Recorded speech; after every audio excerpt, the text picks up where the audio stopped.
Hello friends, तर आज आपण करणार आहोत इन्स्टंट ढोकळा, तोही रवा वापरून.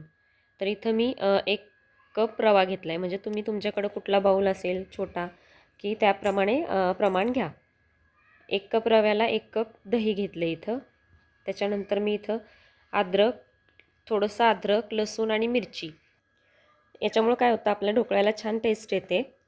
हे सगळं एकत्र मिक्स करून घ्यायचे आणि थोडं थोडं पाणी टाकून छान बॅटर तयार करून घ्यायचे त्याचं.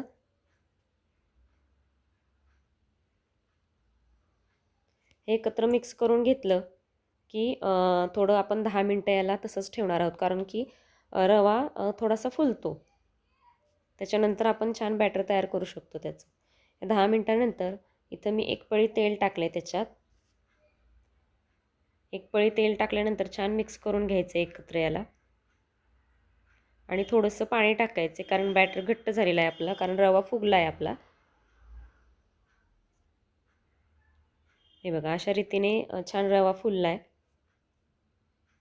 बॅटर आपल्याला असं हवं आहे, जास्त घट्ट पण नाही आणि जास्त पातळ पण नाही. इथं आपला ढोकळा वाफवण्यासाठी मी इथं कढई गरम करायला ठेवली आहे आणि केकचा टीन आहे माझ्याकडं, तो ग्रीस करून घेतला आहे तेलाने.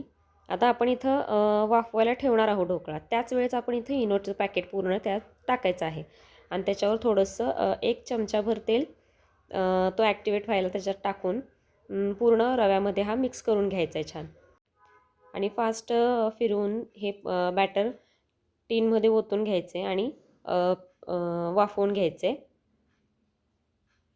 तुमच्याकडं केकचं टीन असेल किंवा ताट असेल त्याच्यामध्ये तुम्ही वाफवून घेऊ शकता ढोकळा.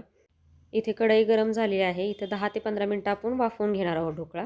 10 ते 15 मिनटानंतर इथं एकदम छान असा ढोकळा आपला फुगलेला आहे. ते ढोकळा थंड झाल्यानंतरच काढायचा आहे की म्हणजे त्याच्या वड्या छान पडतात. इथं बघू शकताय तुम्ही, छान फुगला आहे आपला ढोकळा. एकदम स्पॉन्जी आणि छान होतो हा ढोकळा. नक्की करून बघा आणि जिरे, मोहरी, कढीपत्ता, हिंग, बारीक चिरलेली कोथिंबीर, मिरची याची फोडणी द्या आणि तुमच्या आवडीनुसार तुमच्या आवडीच्या चटणीबरोबर सर्व्ह करा.